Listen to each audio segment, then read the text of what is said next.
Visakha steel plant ఘటనలో మరొకరు మృతి చెందారు. దీంతో స్టీల్ ప్లాంట్ దుర్ఘటనలో మృతి చెందిన వారి సంఖ్య 10కి చేరింది. ఈ నెల 8న సాయంత్రం సలసల మరుగుతున్న ఉక్కు ద్రవం లావలా ఎగిసి కార్మికులపై పడటంతో 8 మంది మృతి చెందారు. మరో 6 తీవ్రంగా గాయపడ్డారు.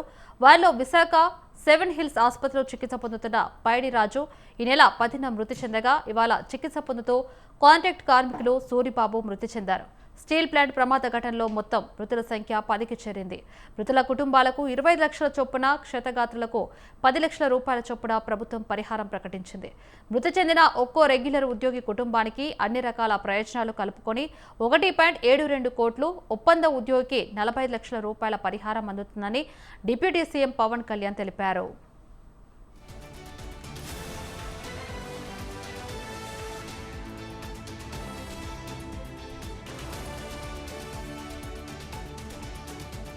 సంఖ్య 10 వరకు కూడా చేరిన పరిస్థితి ప్రస్తుతం అయితే కనిపిస్తుంది. దీనికి సంబంధించి వారి యొక్క పిల్లలు కూడా వాళ్ళకున్న పిల్లలు మొత్తం అంతా కూడా దీనికి సంబంధించి ఎక్కడికక్కడ దీనిపైన ఆరోగ్యం బాగుండాలని చెప్పేసి అయితే నిత్యం కూడా పూజలు చేస్తూ కూడా ఆ దృశ్యాలు కూడా కనిపించడంతో చాలా చోట్ల విషాదకర ఛాయలు అయితే అలుముకున్న పరిస్థితి ప్రధానంగా చూడొచ్చు.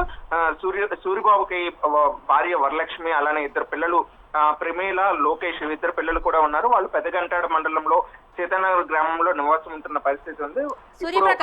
పెదగంటాడ గ్రామం ఏదైతే ఉందో ఆ మండలం మొత్తం కూడా ఒక్కసారిగా విషాద ఛాయలు అయితే అలుముకున్నాయని చెప్పుకోవచ్చు.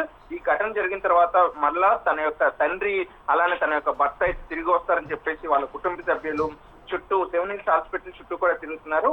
దీనికి సంబంధించి మంత్రి నారా లోకేష్, అలానే డిప్యూటీ సీఎం పవన్ కళ్యాణ్, మాజీ ముఖ్యమంత్రి వైఎస్ జగన్మోహన్ రెడ్డి కూడా వారి యొక్క కుటుంబాలకు బాసులుగా ఉంటామని కల్పించడం అయితే జరిగింది.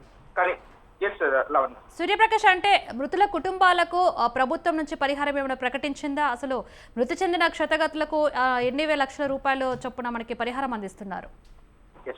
ఏదైతే మృతులు ఎవరైతే ఉన్నారో మృతులకు చెందిన వారికి 25 లక్షల రూపాయలు ఎస్గ్రేషియా ప్రకటించడం, అలానే సెంట్రల్ గవర్నమెంట్ నుండి 2 లక్షల రూపాయలు ఎస్గ్రేషియా అయితే ప్రకటించారో అదే ధోరణిలో ఇప్పుడు ఎవరైతే ఉన్నారో వాళ్ళకి ఆ రోజుకి రాత్రికే వాళ్ళ అకౌంట్ లో కూడా 25 లక్షల రూపాయలు, అలానే కేంద్ర ప్రభుత్వం ప్రకటించిన 2 లక్షలు అమౌంట్ కూడా 8 మందికి కూడా వేయడం అయితే జరిగింది. అలానే గాయపడిన వారికి 10 లక్షల రూపాయలు, అలానే 50,000 రూపాయలు కేంద్ర ప్రభుత్వం నుండి, అలానే స్టేట్ గవర్నమెంట్ నుండి ప్రకటించిన 10 లక్షల రూపాయలు కూడాను వీళ్ళకి అకౌంట్ లోనే వేయాలని చెప్పేసి కూడా ఆ రోజు నైట్ కి వాళ్ళకి జారీ చేశారు. కానీ ప్రస్తుతం ఎవరైతే రెండో రోజు మరణించిన పైడి రాజు కావచ్చు, ఈ రోజు మరణించిన సూరిబాబు, వీళ్ళిద్దరికి కూడా ఏ విధంగా అయితే పరిహారం అందిస్తారన్న విషయాన్ని పైన అయితే ఇప్పటికీ కూడా చర్చనీయాంశంగా ఉంది. దాదాపు వామపక్షాలు అలానే ప్రతిపక్షం సైతం కూడా ఒక్కొక్క కుటుంబానికి ₹1 కోటి ఎస్గ్రేషియా ప్రకటించాలని చెప్పేసి కూడా ప్రధానంగా డిమాండ్ అయితే చేస్తున్నాయి. కానీ డిమాండ్ చేసినా కూడా ఈ యొక్క స్టీల్ ప్లాంట్ లో ఉన్న రూల్ బుక్ ప్రాతిపదికన ₹1,25,00,000 వరకు కూడా వాళ్ళకి నష్టపరిహారం